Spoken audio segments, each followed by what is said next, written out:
Awesome, In the guys. meantime, Well, welcome everybody who's yeah, tuning in welcome. right now and joining. That's awesome. Sweet. We're just figuring out some kinks here. But yeah, thank you guys so much for coming to this pitch event today. We're really excited to be doing this. We have some awesome founders that will be pitching. So we're doing 5-minute pitches, and of course, we cannot do this without our awesome partners, and specifically our awesome partner Raj with Startup Hypeman. So we're gonna give him a little bit here to talk about what he does and why you guys should absolutely positively work with this guy. He's got my every single day endorsement. Seriously, he's awesome. I'm working with this dude. So, Raj, take it, man. Go for it. Yeah. Well, thank you, George. And thank you to everybody at Forecastr. You've also been a great partner of ours. And anyone on here, if you're not a Forecastr customer yet, what are you doing? They've got amazing software specifically designed for helping you build financial models that really impress investors. I've seen the software, and it's 10 times better. It's not even on the same playing field as like the Excel spreadsheet that I think most founders are operating out of. So Startup Hype Man, my name is Raj Nathan. We're partnering with Forecastr for this event. If I cough while I'm talking, I have a piece of quinoa stuck literally right here that does not seem to be going away. Um, basically, what we do at Startup Hype Man, we kind of have found that if you're running a startup, it's kind of like living that Chris Tucker movie Rush Hour. If you remember the scene where he's like, "Do you understand the words that are coming out of my mouth?" We find that's what a lot of founders are facing, and it can be really frustrating when you've got this big picture vision in your head. You know you're the next big thing, but then when you talk about it, when you pitch it, when you articulate it, people look at you confused with scratched heads, and they go, "Huh? What does it do again?" Or I would argue even worse, they go, "Oh, I get it. It's another insert generic thing here." And you never want to be another anyone. You want to be the only you. And so our job at Startup Hype Man is to help you become the GOAT to market. And we do that by helping you develop the right pitch that's going to stand out and stand apart. So your investors, your customers, your audience see you not as the best, but as the only. And when that happens, those confused looks turn into people writing checks and also saying we love you. So that's what we focus on, which is really dialed into the pitch content and all those kinds of things. If you want to learn more, go to startuphypeman.com. And today, what you're going to see across our companies pitching here are two companies out of the Startup Hype Man portfolio. You'll hear in a little bit from Jill at Lunum, and then later on Douglas from SmartSearch AI. George, I'll send it back to you now to get this event popping. Love it, man. Yeah, and I'll give you guys just a quick rundown of what Forecastr is. Give me 50 seconds here, and we'll get it started here. So essentially, the way I like to describe it is a pitch deck can totally tell your story, but a financial model shows how that happens. So my previous experience was actually in VC. I saw thousands of pitch decks, worked with a ton of different founders, and over and over when we got to the due diligence phase, the financial model was the thing that actually was kind of the crux of why an investor would invest and sometimes why they wouldn't.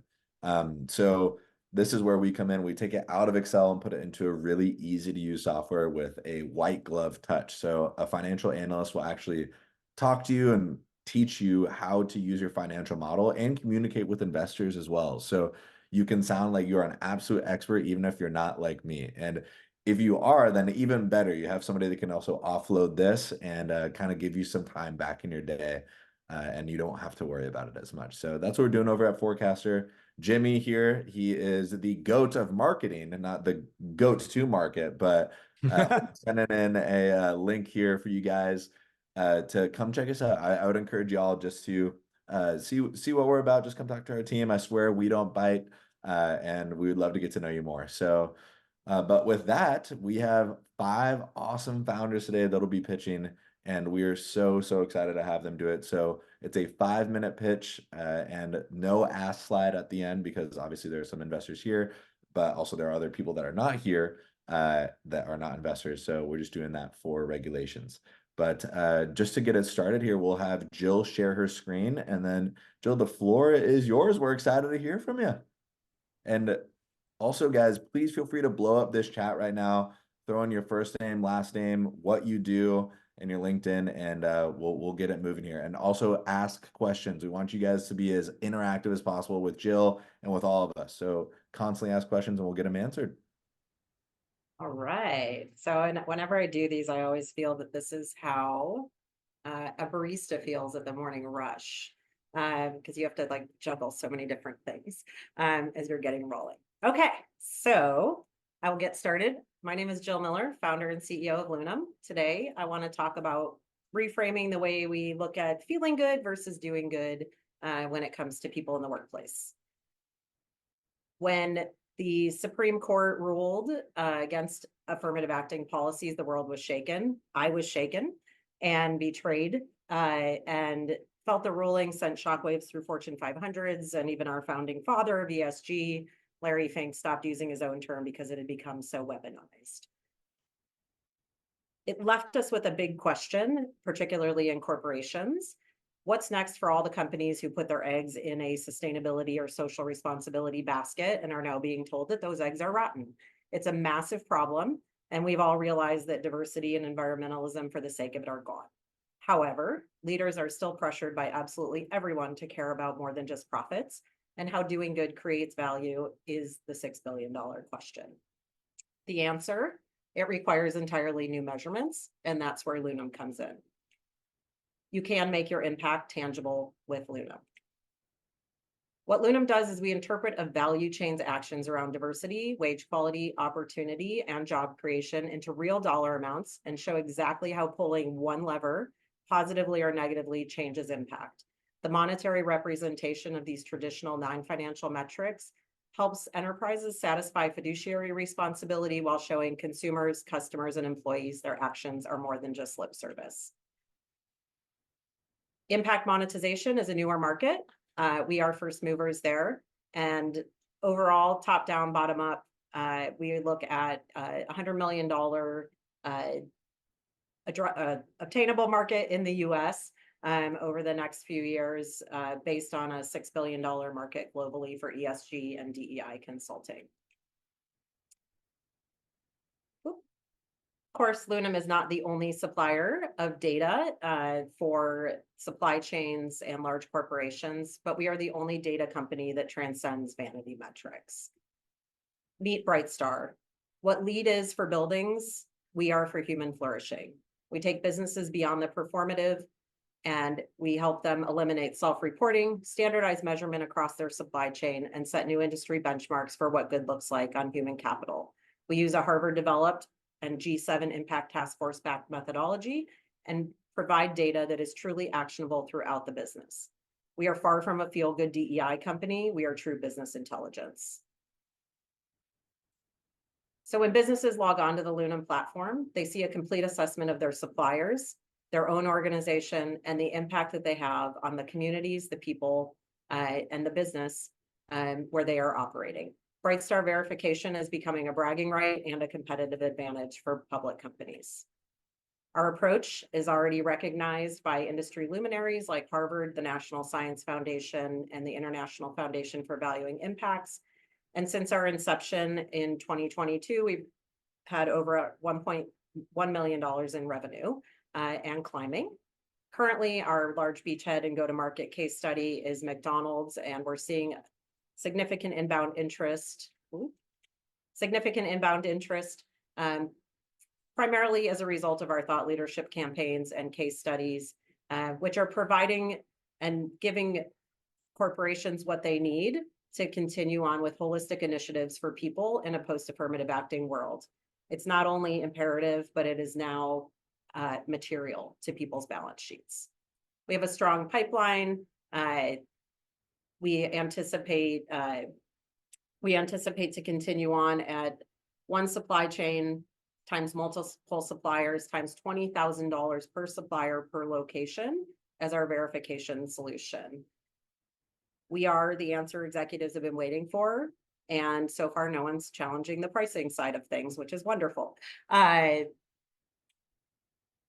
We expect this year, building on our $1 million year last year, we expect this year to be about 4.2 million in revenue and climbing quickly above the 10 million mark in 2025.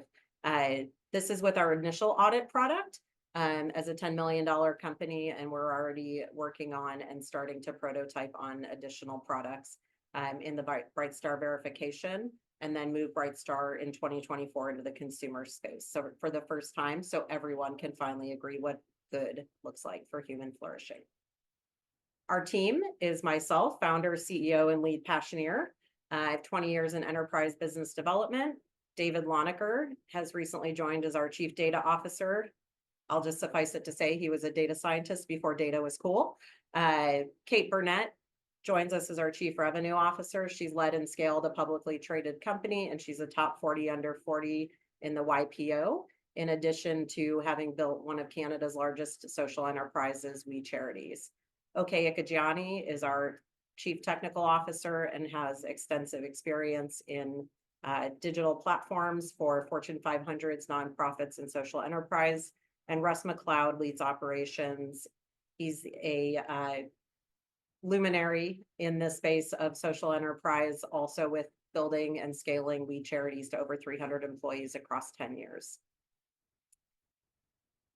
Today, we don't have an ask, but we are looking for people who might want to help us with our mission. They believe in our mission and have access to executives within public companies or are passionate about sustainability and supply chain.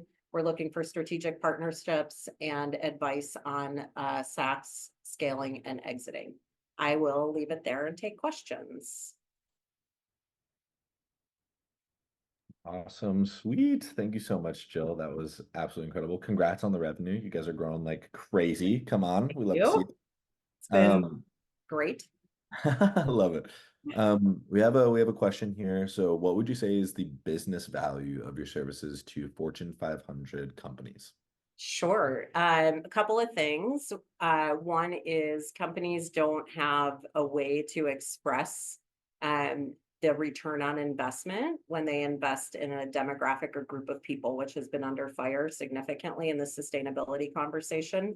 We'll just call it's been squishy when it comes to people. We bring a way for people to put numbers and measurements and then tie it to an ROI on the balance sheet. In addition to that, we align well with the due diligence portion of the European regulations coming down on the CSRD. The Supply Chain Due Diligence Act just passed in Europe late last year for all American companies doing more than 40 million in turnover. They'll be required to do third-party verification of their human capital practices. And there are some additional changes that are coming that we align well with in reporting standards for GAAP accounting. There is an overhaul going on, which will require a disaggregation of human capital. Most companies are not showing double materiality at this point, and Lunum brings that double materiality to all public companies. Awesome. Love to see it. Sweet. I think we have one more in the chat. If you want to answer that directly in there, that would be awesome, but we're gonna have to keep going with pitches. So thank you again, Jill. That was awesome. Oh, so this is from Mike. Okay. Or Max. Sorry. I don't have my reading glasses on. So You're good. it's Republicans, or do you want me to answer it? If you want to answer that in the chat, that'd be awesome. And okay. Then... I can do that. And you guys can keep moving. Cool. Awesome. Thanks, Sounds Jill. good. All right. Thanks, everyone. Thanks, Jill. Awesome. Eugene, you are up. If you want to pull up your screen and share it, then we can get it moving here. Thanks for coming. Okay, that sounds great.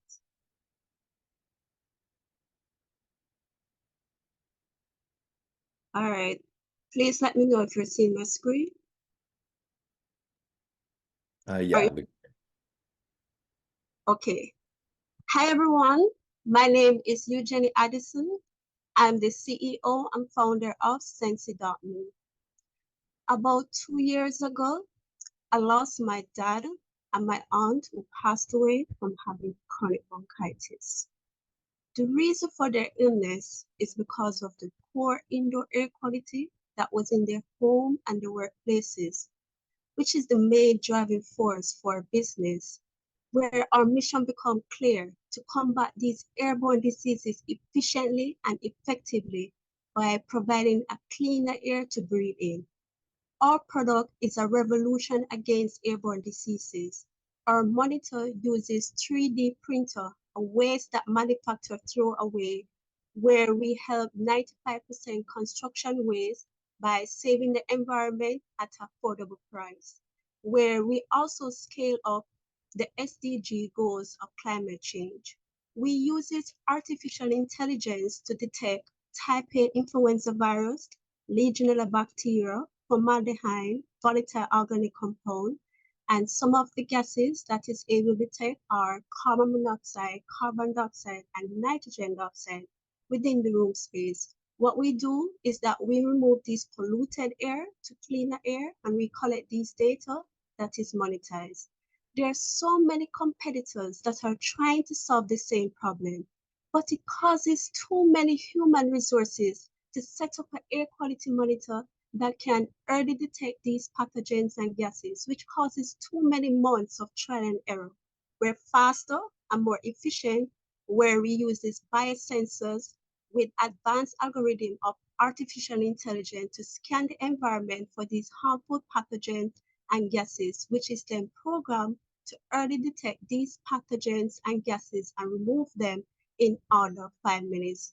We provide real track air quality data and also and also and able to remove them in under 5 minutes.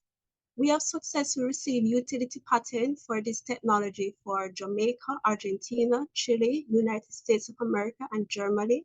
And we have successfully tested across Latin American countries and the Caribbean and able to secure over 4,000 paying customers from 15 different countries.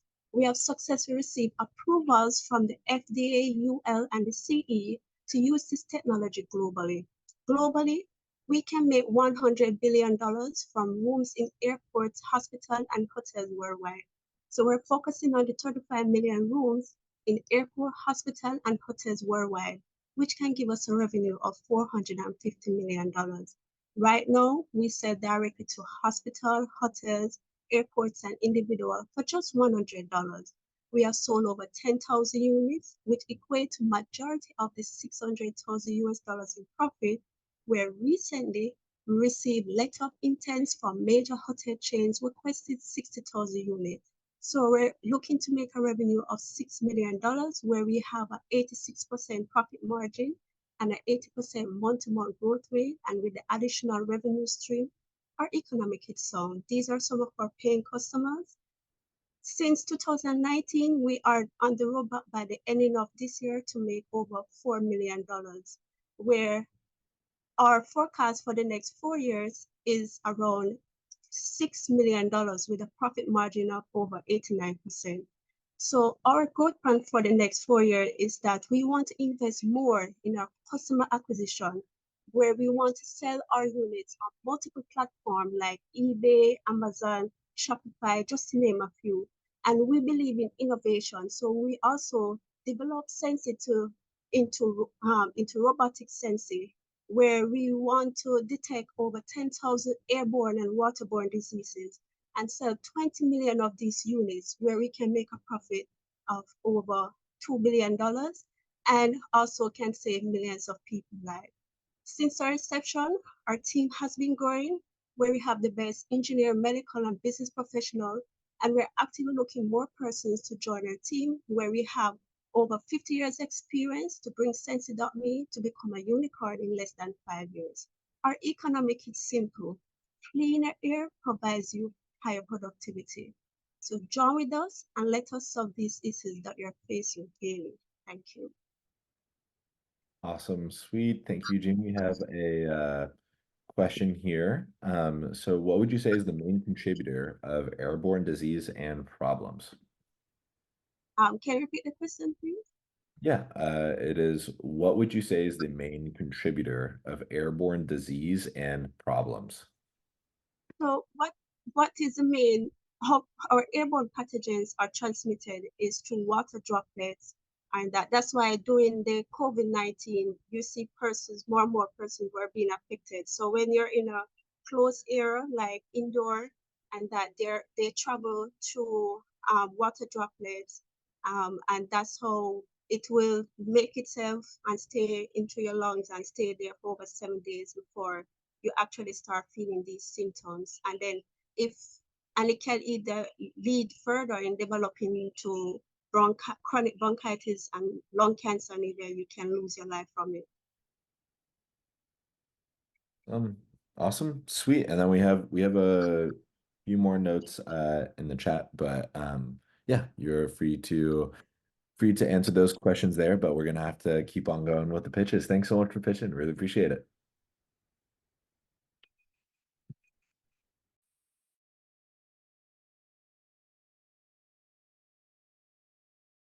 Awesome. Well, Douglas, we have you up next. So if you want to pull up your screen, you have about 5 minutes here for the pitching, and then we'll do one question from the audience. So thanks so much for coming. Appreciate it. All right, let me get my pitch deck up here. Give me 1 second. Share my worries. screen.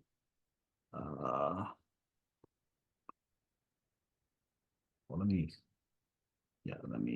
share this. While he loads that up, guys, definitely check out Startup Hypeman and Forecastr. Jimmy will throw a link into Forecastr once again. Would love to talk to you guys and show you what we do. So, Douglas, it is your time to shine. All right. Yeah, let me pull it up right here. And let me know when you can see it.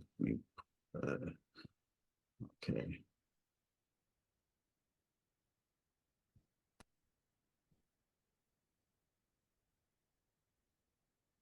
All right.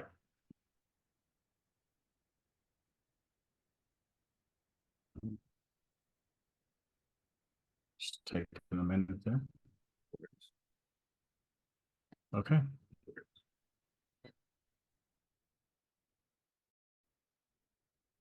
All right. Are you? Still just a black screen. Yeah, it's just a black screen right now.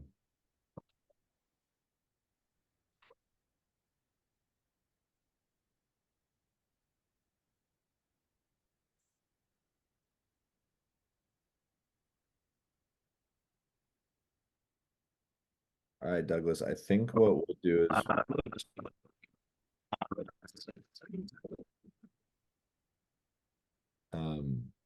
sorry, we can't see your screen, and I think it's cutting out quite a lot. So we'll actually probably just have Assad here step in while you figure out some of those technical difficulties. So Hi,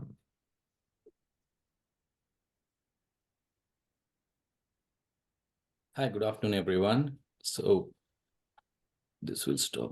Yeah, I'm sharing my screen. awesome. Can you see my screen? In 1 second, we can. Loading in. Actually, it's still Doug's screen. Sorry. Oh, There we go. Now yours is showing. Sweet. yeah, good afternoon, guys. Yeah, I'm Asad Sheikh, CEO and founder at Cogniria. It's a WealthGrowth.ai platform. This has been specifically built for the wealth management industry to help address the advisor stagnation and productivity issue. So prior to starting the Cognirium, I was working as a chief data scientist at PNC Bank, later at CUNA Mutual Financial Group. And most of my 90% of my tenure was closely working with the wealth management sector. So I have closely observed and worked with the business, like almost 95% of any bank or financial institution is mostly on the banking customers, like cards, savings accounts, lending, and only like 5%, 5 to 6% is on the investment products. And especially while I was working at CUNA Mutual Financial Group, so it's an 80-plus-year-old organization. So they got pretty good relationship with all the credit unions. They got all the lending, insurance products across 5,000 plus credit unions, but investments only 250. That was 8 years ago. Even after 8 years, it's the same. And the reason they're not able to grow is there are not enough advisors in the market, financial advisors. And those who are available are very expensive. That doesn't compensate for the cost of acquisition, right? So that was a key issue. And the second one, the advisors that representing 250 credit unions, they don't have enough capacity to take on more leads. So these were the two key issues: not enough advisors to grow the business. And the second problem was like there are the advisors who are already addressing the credit unions. They don't have enough capacity to take on more customers. So this was a problem that we realized it, and it was a great opportunity for me to step out of CUNA Mutual Financial Group, and there are our first customers. So the first thing is like I partnered with the right folks. Like we can see like Peter Billen, he's been the ex-president of SunTrust and Fifth Third Bank for the wealth management division. So he joined our firm. So we also have Michael Johnson. So he was also an ex-Kino Mutual Group executive. So then we have on the board Professor Krishna Palepu as well as Sandeep Sikka. So Sandeep is the current CEO at the Nippon Life India. So we have a team about 32 members as of today, the development team. So we identified the right problem. There was a huge industry gap. And the second is we got the right team who validated and actually completed the development of the platform, and we piloted it successfully. So what does this platform actually do, right? So one is, as I mentioned, it helps the existing advisor optimize their existing book. That is, it helps them increase the product utilizations of the clients by 3 to 4 times and increase the wallet share of their existing clients up to 40% and a significant level of automation. And the second key offering of this platform is we have AI advisor assistant. This is nothing but an intelligent and high performing advisor. It learns from all the advisor behaviors when they have a lead or when they have an existing client, what an advisor does. It does the same thing at a pretty high scale. So this helps solve the problem of just rolling out to, for example, a retail customers, converting the retail to the investment customers. So what is the key differentiator? So the first is there are many investment platforms in the market, like Aladdin, Smart Asset, InvestNet, right? So they're very good, but all are focused on providing investment advice either directly to the client or to the financial advisor. There are none that addresses the advisor productivity and the advisor workforce stagnation. So this is our key differentiator. We have about 64 AI models within this platform as of today. And the way we build the AI models is understanding like every organization has different levels of data maturity. We can't just go with one model and say that it works for you, right? So organization with the lowest level of data maturity towards the highest level. So for every concept, we have 4 different versions. We call basic, basic plus, advanced, and advanced plus. And the third one is these are industry cross-trained AI models. That means, for example, 25th Bank using this platform, they already have the intelligence of advisors across 24 other banks. And then it is a complete end-to-end digital application for the financial advisors. So what is the traction? So as I said, True Stage, there is a new name of Kino Mutual Financial Group. So I was an ex-employee of True Stage. So they are our first clients. We completed the pilot with them for the Western region. So now we're in the process of onboarding the advisors in 2024, about 35 billion of assets. And Bankers Bank, so it's also in the procurement stage with them, about 7 billion of assets. And FRG, we are in the final conversations with the leadership. It's not yet there in the procurement, but they have about 65 billion of assets. So these 3 are our key focus for 2024. If we are through all these 3, we'll have about 100 billion of assets on our platform. So I think we already discussed about the differentiator. So most of the platforms, the great platforms, they provide financial advice, but we don't do that. We complement them by addressing the advisor stagnation and productivity issue. Any questions? Awesome. Sweet, Asa. Well, thank you so much for presenting. Seriously, that was awesome. Congrats on all the traction and for absolutely killing it. So love to see it. If we have any questions in the chat, we will definitely we'll answer those. I'm not seeing anything right now, but please feel free to enter those as they come in. Sure. Awesome. Sweet. Thank you again. Awesome. Douglas, did we get the technical problems kind of figured out? Yes, I think we got them sorted out this time. All right, you should be able to right. see my screen. Love it. Awesome. Well, the floor is yours. Okay.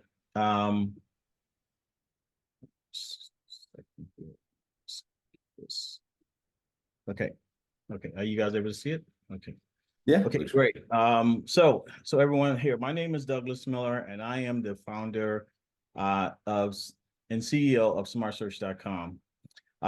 So we're here to stop the complication and start simplifying the process of building out advanced AI search.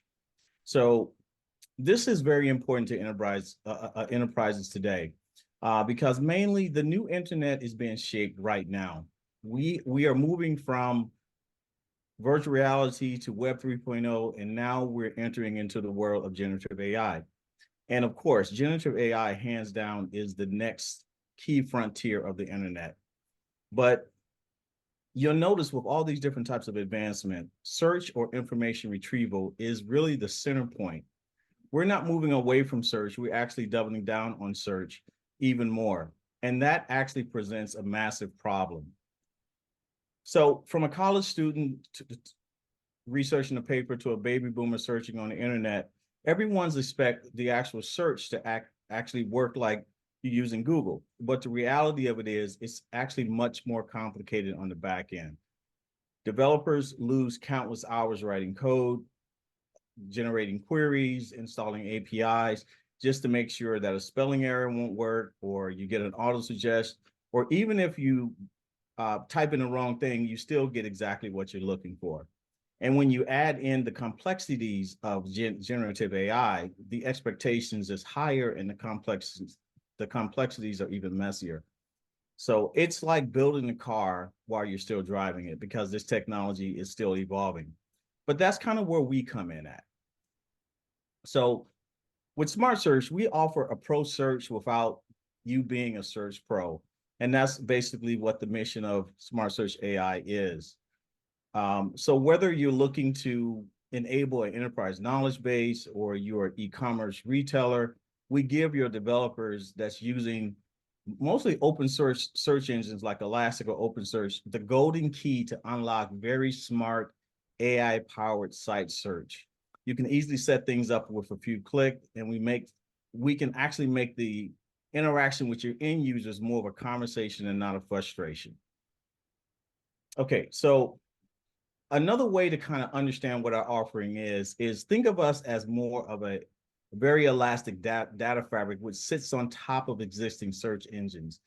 We upgrade the natural features of these search engines, and we enable autonomous and automation in many of the advanced search use cases.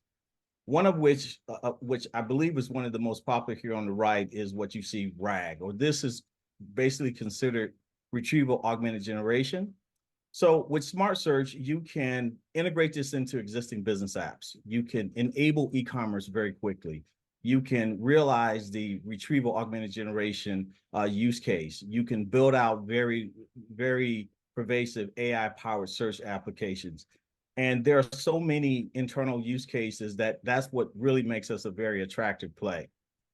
So AI is just getting bigger. So our TAM currently is 7.5 billion, and that's not even factoring in the advent of generative AI. If you take in the generative AI in the infrastructure play, we would have a total TAM of approximately 247 billion in the market.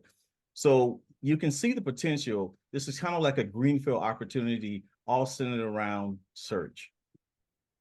Okay, and why this makes sense now, why we feel this makes sense now, is because AI-powered search is this era's cloud boom. Why? Because there has been many advancements, and there are several more advancements in the area of generative AI, and that's just growing. You have more workers which are working from home, meaning that information retrieval is going to become very crucial. You have just rampant data explosion. So the data explosion that we're experiencing right now is just only going to grow. And there's really a need now for, and what's coming in the market right now is the need for conversational style search retrieval, where no longer are you just going to be typing in basic keywords. You're able to ask a question and basically get the answer and information that you're looking for in a more generative way. So how do we make our solution a must-have? So our go-to-market strategy is basically, we're looking to tap into existing cloud providers. we're looking into direct sales and collaboration with key channel partners like Google, AWS, and many IT service providers. And right now, we've already had some basic and high-level conversations with some of these types of providers, and it was very promising. And long-term, we're a very attractive horizontal product because of our flexibility. We're able to access or have access to many different types of knowledge pools that makes us more of a data moat when it comes to information retrieval. Okay, so when you look at what we're doing, we're fundamentally different than what's actually out there on the market. Most solutions on the market today would be considered more of what is called a point solution. So, but with SmartSearch, we took a totally different approach. So we're in the category of next generation enterprise search, which we start with the idea of intent-based retrieval. We make everything Gen AI powered from the beginning. And we introduced this new concept of autonomous. So we are bringing autonomous features into the design of enterprise search.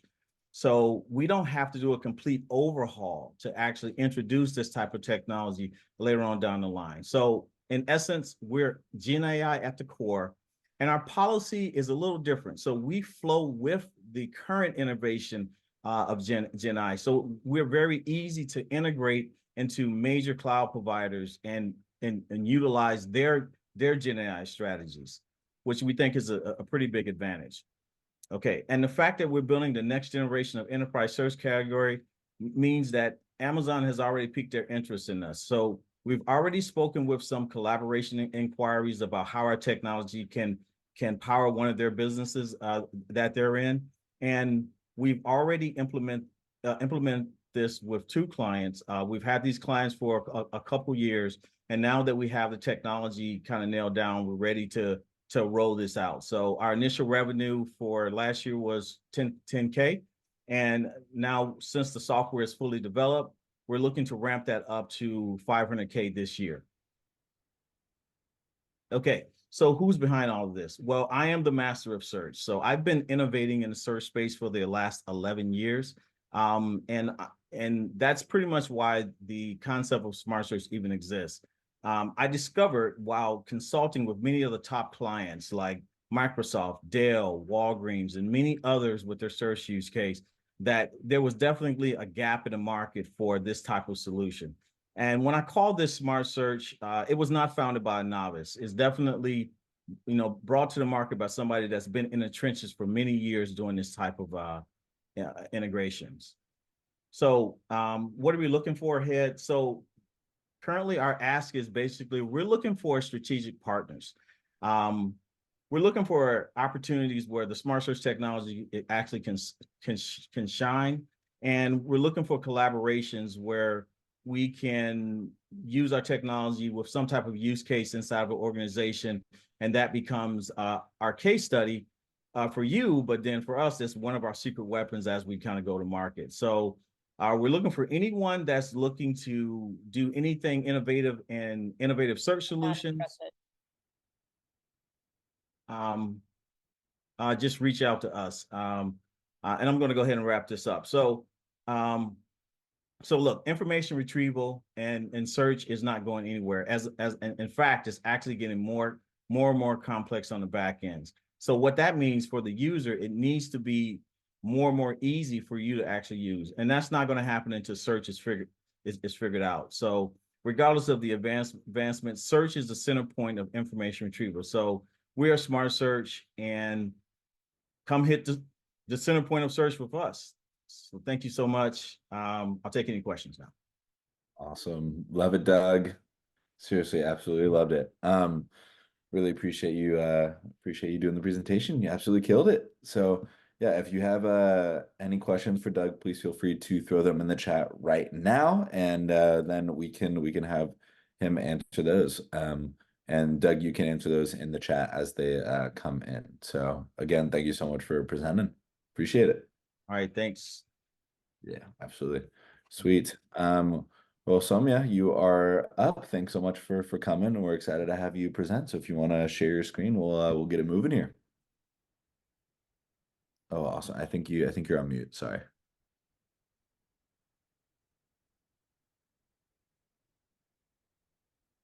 Sorry, guys. Give me 1 second. Let me just pull up my screen. And give me 1 second. Okay. Try this very last minute. So I'm Youthful Savings. We got started about 10 years ago and really working on socioeconomic empowerment. And so we really define that as mental well-being, economic empowerment, and building community. And so the youth, which is who we serve, is a really large population. So 41% of the world's population is actually, in our mind, considered youth, which is 24 and younger, and that's who we serve. And with that, we think it's a huge opportunity to create change, whether that's the growing wealth gap or political systems going unruly. There's a lot that you can do with young people if you get them organized, and that's really our job. And so what we like to do is give young people access to the economic system at a young age, but also bring them together and provide good character development so they can become more prosperous and peaceful youth. It's a huge market, 3.3 billion people. And with that, we can create what we think is global economic change. We have a tech-powered learning ecosystem. So it all gets started with our ed tech called Learning Marketplace. Here, youth can take courses in anything from arts to business to entrepreneurship to financial education, AI, vertical farming, all kinds of things that give them real world education that they might not typically get in the school system. And then we also love providing real education. And so we also have a platform called Youthful Savings Marketplace where young people can get an e-commerce business started. And then as they buy and sell to each other, 10% goes to our foundation. And that same foundation allows them to get capital to keep their business going. And then we also give badges to young people and match them with internship opportunities. And we see an 85% increase in business, finance, and tech skills. And that's on our other news platform called HigherYouth.ai. So our unique product offering is that young people learn on Learning Marketplace, and then they can earn on Youthful Savings Marketplace. And remember, as they buy and sell, they put 10% into a foundation, and that same foundation gives them capital to keep growing. We're called Youthful Savings for a reason. We take them off the debt economy. So we call that kind capitalism through bottom-up economics. Here's just an example. Learning Marketplace, it's just learningmarketplace.com, all kinds of courses they can take. And then Youthful Savings Marketplace is where they get businesses started. And that's really where the economic change is happening. We love sharing youth testimonials. So here's Jose. He's an active learner on both Learning Marketplace and has a business on Youthful Savings Marketplace. He receives funding from us. He's smart. He gets lots of business. He gets lots of transactions on his business on Youthful Savings Marketplace. So it makes sense for him to apply to get funding because he's already putting 10% away.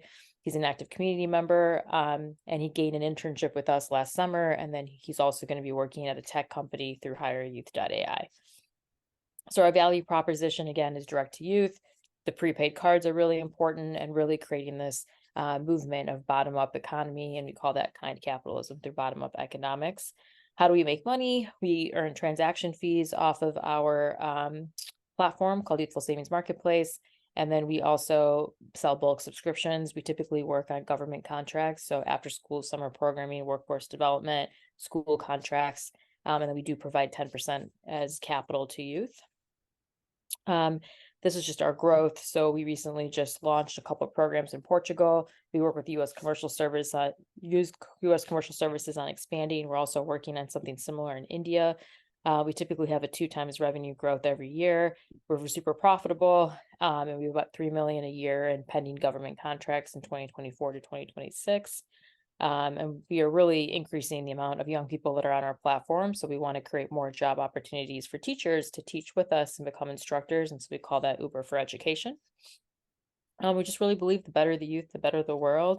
And so everything will be better as long as you invest in the youth. And so that's us. Feel free to scan that to get my contact info, but just wanted to share this with this community and happy to take some questions. Awesome. Love it. So cool. Love the mission. Really, really awesome. Seriously, congrats on the growth too. Thank you. Yeah, awesome traction. Yeah, everyone's going crazy. We have a question from Max. Any reach out to school systems, public and private? Yeah, great question. So we just signed a deal with a private school, an international private school out in Portugal that's in, I think, 15 different countries, called Brave Generation Academy. And then we are working with the Department of Education in New York as well to expand. We did initially get contracts in the workforce development side, which is more summer school I'm sorry, summer programming and after school programming, but now there's a need to get into the schools as well. We typically work in the big 3 markets in the US. So that's Chicago, New York, and LA. And we do have some pending contracts in Chicago for digital learning inside the Chicago public schools as well. Awesome. Sweet. Sweet. Well, thank you so much for presenting. Seriously, really Yeah, appreciate it. thank you. Take care, guys. You too. Awesome, guys. Well, that kind of rounds out our pitch event for the day. Wanted to thank seriously all the founders for pitching. You guys absolutely killed it. We absolutely loved having you guys. Seriously, such great ideas, such great businesses, and even better founders. And huge shout out to Raj for making this thing happen. Seriously, we love working with him. So could not endorse this guy more. I'm dead serious. Please go check out Startup Hypeman. Raj, do you have anything you want to say? Appreciate everybody joining today. We'll get the recording posted on the Startup Hypeman YouTube channel this week. So just if you go to YouTube and type in Startup Hypeman, you can subscribe there. We'll also send an email out once we've got the recording uploaded too. So appreciate everybody. Thank you everybody who pitched today. You all did great. And if anyone has any follow-up questions, you can reach out with them directly. And remember to check out Forecastr using the link that Jimmy provided in the chat. I believe it's 20% off the first year is the offer going on right now. If you use that promo code, which I think is Hypeman. If not, it's something similar to that, or just say Hypeman when you have the call. Any of those will work. And reach out to me directly if you want to talk about your pitch. Would love to talk to you about everything that goes into raising capital and going to market. Appreciate y'all. Have a great week, everybody. Sweet guys. Bye, y'all. Thank you. Thank you.